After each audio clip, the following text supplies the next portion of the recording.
Sebab kita cakap didik atau dera ni kan, dia ada thin line tau Prof, ataupun grade. Kita kata thin line lah antara didik dan dera ataupun sayang dan pukul. Macam mana thin line tu? Sebab awal tadi Prof cakap kalau terlebih dia jadi kejenayah, jadi dera. Yes. Kalau tapi sayang tu kena ada daripada baby lagi. Macam mana Prof?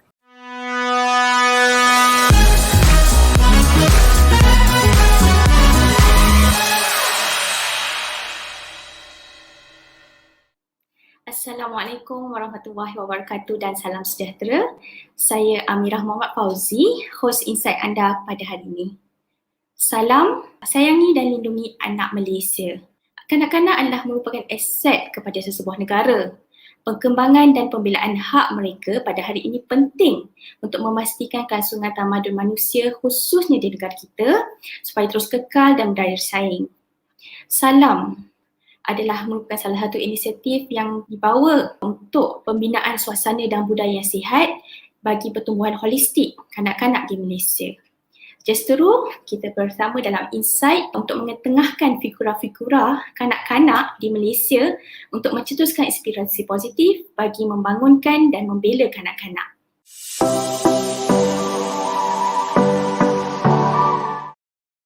Kawan-kawan, pada hari ini saya rasa sangat beruntung kerana diberi peluang untuk bersama dengan satu figura yang saya rasa tak perlu saya perkenalkan lagi pada umum. Tapi saya ada personal touch sikit sebab saya seorang graduate undang-undang. Kali pertama saya came across ataupun berkenalan dengan tetamu kita pada hari ini adalah ketika saya masih lagi di Asasi Undang-Undang. Saya ternampak buku yang ditulis oleh figura ni, Pengenalan kepada Sistem Perundangan di Malaysia. Itu adalah salah satu buku yang ditulis oleh panelis kita pada hari ini. Saya rasa saya tak perlu perkenalkan lagi. Yang berbahagia Prof. Datuk Nur Aziah Muhammad Awal, Pesuruhjaya Kanak-Kanak daripada Suhakam. Assalamualaikum Prof. Waalaikumsalam warahmatullahi wabarakatuh. Okay, sihat Prof? Alhamdulillah. Saya percaya sebelum ni Prof ada satu sesi bersama Salam. Ni kira sesi yang kedua lah. InsyaAllah. Yeah? Alhamdulillah. Tengok betapa kita seronoknya berpeluang untuk bersama dengan Prof sebab kita percaya banyak yang kita boleh belajar dan kongsikan kepada masyarakat di luar sana. InsyaAllah. Prof, hari ini kita akan bercakap tentang isu bila kita cakap sayangi dan lindungi anak-anak Malaysia, Salam. Sebelum kita bercakap tentang sayang, hari ini kita nak cakap pasal lindungi.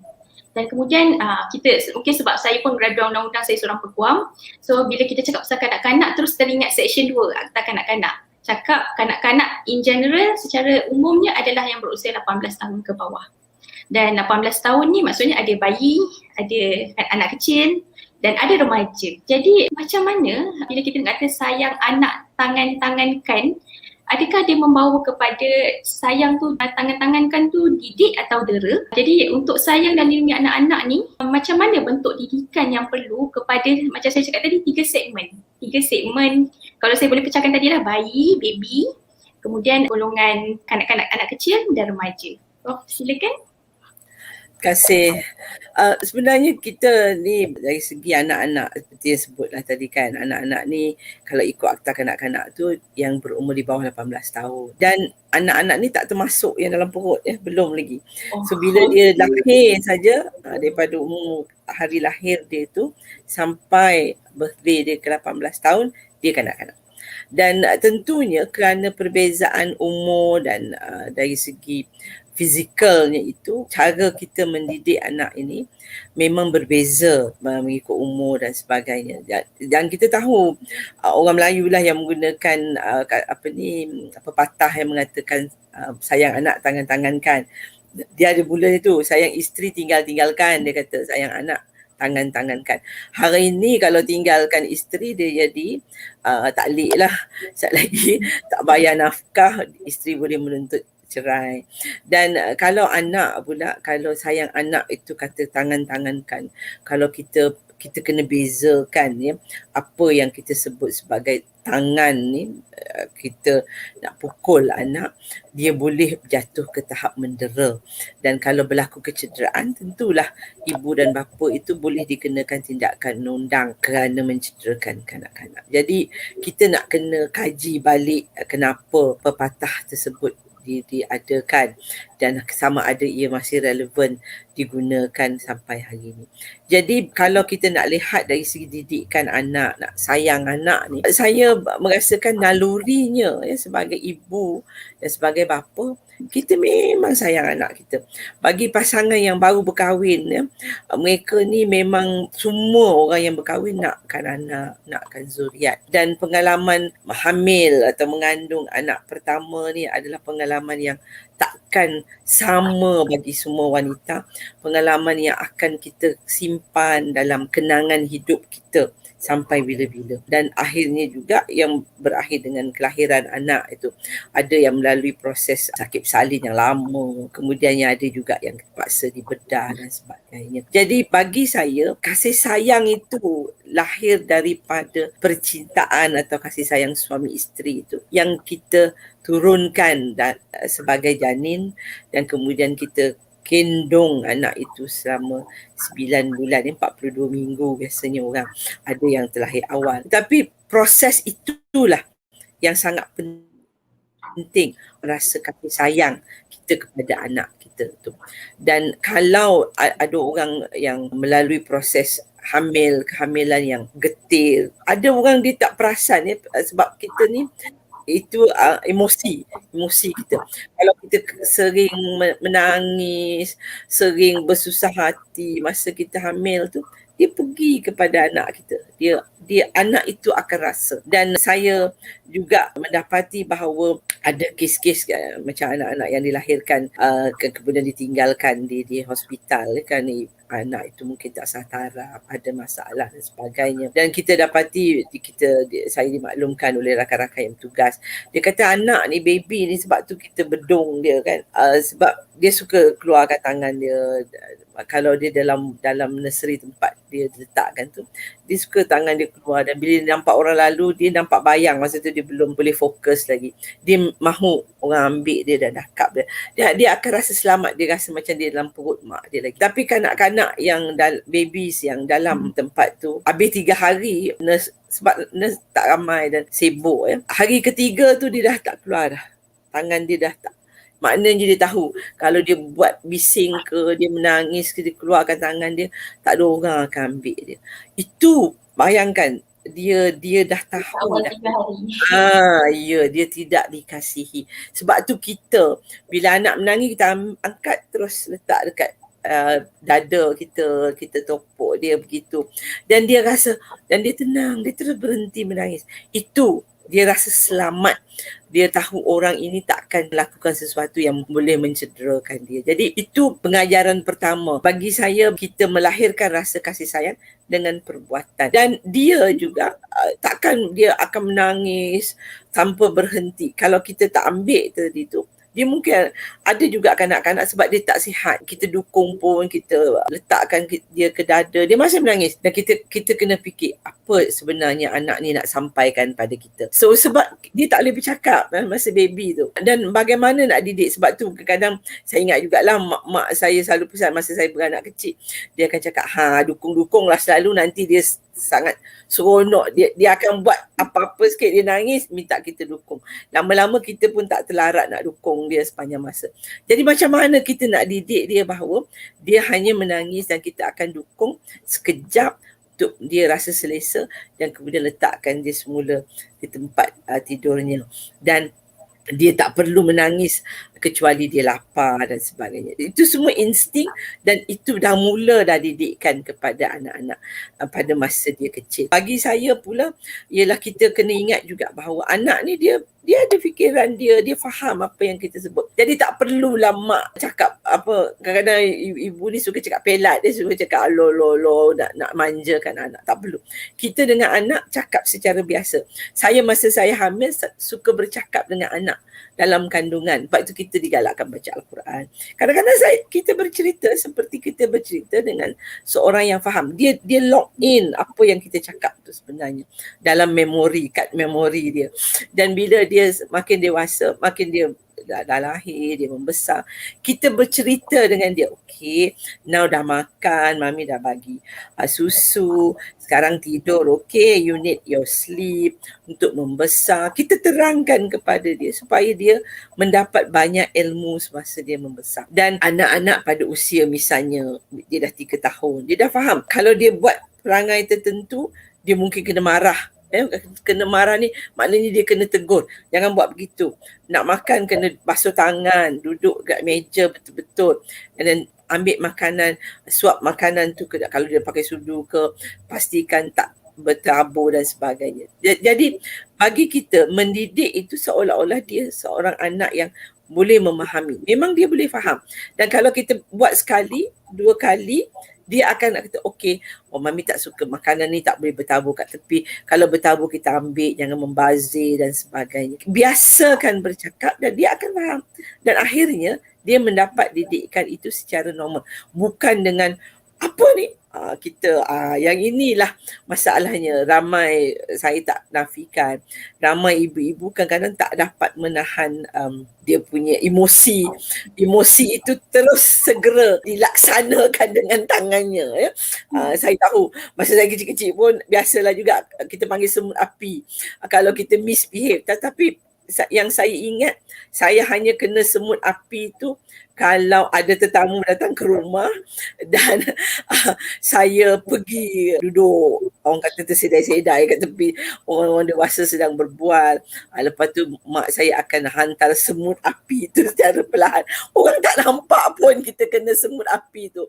Tetapi kita perlahan-perlahan pergi ke belakang dan terus keluar daripada ruang tamu di mana ibu bapa kita ada tamu orang dewasa.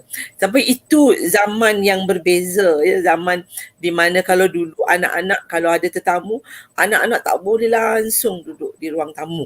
Semua duduk di belakang, duduk di dapur atau di bilik masing-masing sebab ibu bapa kita ada tetamu. Tetapi hari ini saya juga mempunyai perbezaan. Saya rasa zaman saya dibesarkan, ayah saya tak pernah melarang kalau ada tetamu, kami dah pergi keluar berjumpa dengan tetamu, bersalam, kemudian dia duduk senyap di tepi sementara mereka berbual. Kecuali perkara yang nak dibualkan itu adalah perkara-perkara yang agak sulit, macam isu-isu kekeluargaan, orang nak bercerai dan sebagainya, sebab bapak saya dulu imam. Jadi tetapi itu pun saya rasa jaranglah, kecuali saya buat perangai yang tidak senonoh. Bagi saya tak senonoh tu maknanya dah dituangkan minuman untuk tetamu, saya yang pergi minum dulu instead of tetamu.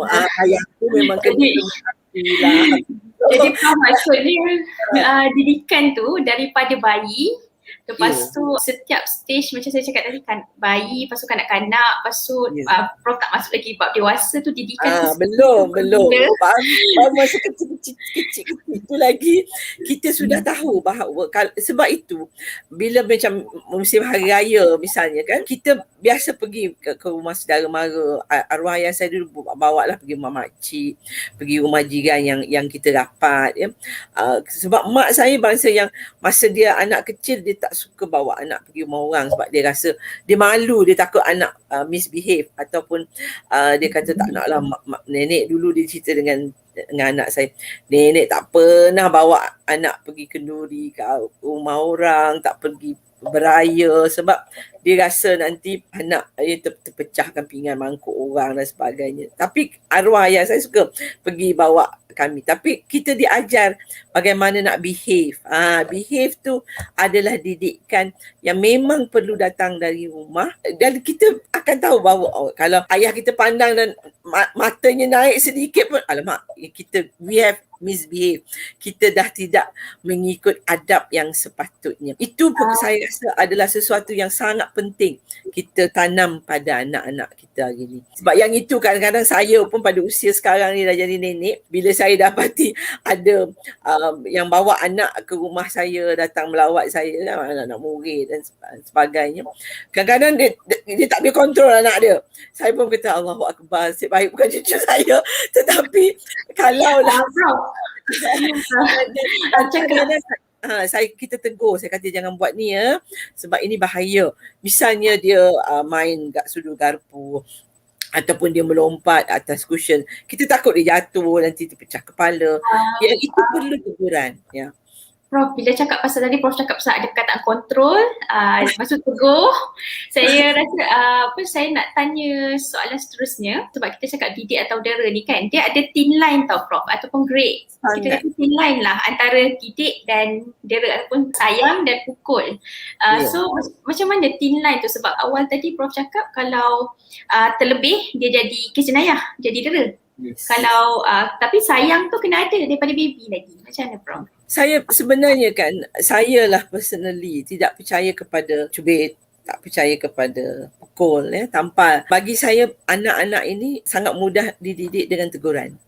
Teguran itulah, dan dia akan tahu bahawa mak ni marah ke, mak ni tak selesa dengan perangai kita.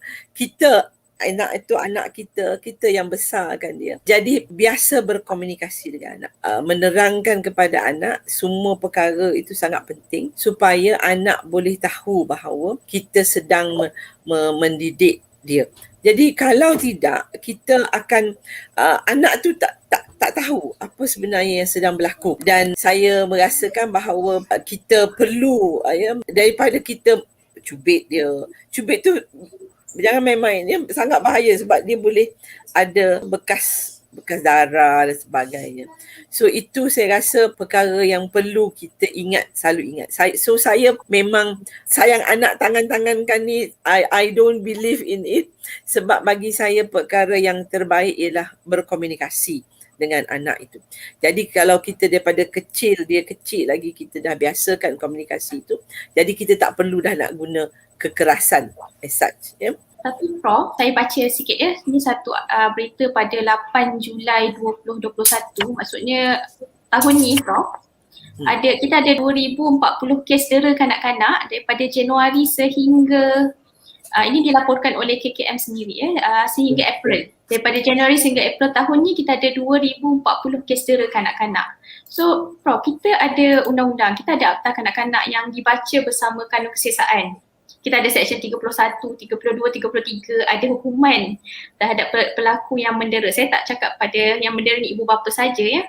Tapi macam kita tahu selain daripada ibu bapa ada juga yang mendera kanak-kanak. Tapi kenapa kes ni masih terus meningkat? Di mana kekurangannya Prof? Sebenarnya sebab kita tidak jelas mengenai the grey area. Perbezaan di antara yang kita dibesarkan dengan itu mendidik sebenarnya.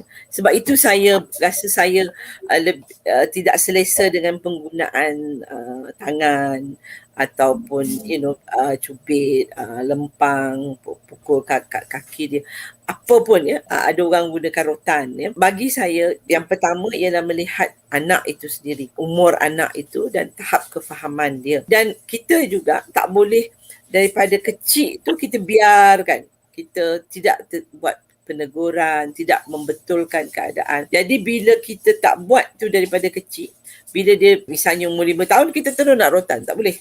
Ya, itu saya rasa yang menyebabkan berlakunya kes yang banyak ini, kerana kita terlepas pandang masa dia kecil. Kita ingat dia kecil, dia tak faham, dan kita membiarkan perlakuan ataupun kelakuan dan perangai dia itu terbentuk kerana kita tidak prihatin terhadap perkara-perkara itu. Dan kita kena selalu ingat bahawa anak ni, kalau kita tegur tak bermakna kita tak sayang dia. Dan teguran itu tidaklah sampai menjatuhkan maruah diri dia. Kalau kita ada tamu, takkanlah kita tegur depan-depan tetamu begitu. Jadi kita kena ingat, dia anak ini manusia biasa yang ada perasaan. Jadi kita tidak malukan dia di public, kita tak jatuhkan maruah diri dia. Jadi perkara-perkara ini yang accumulated.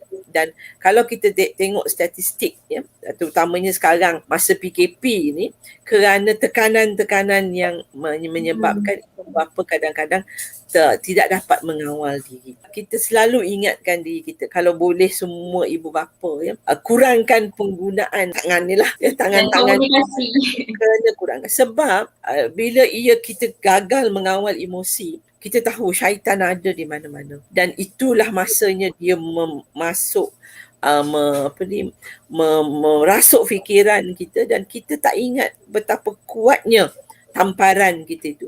Walaupun kita niatnya nak bagi dia sikit je, tapi katakan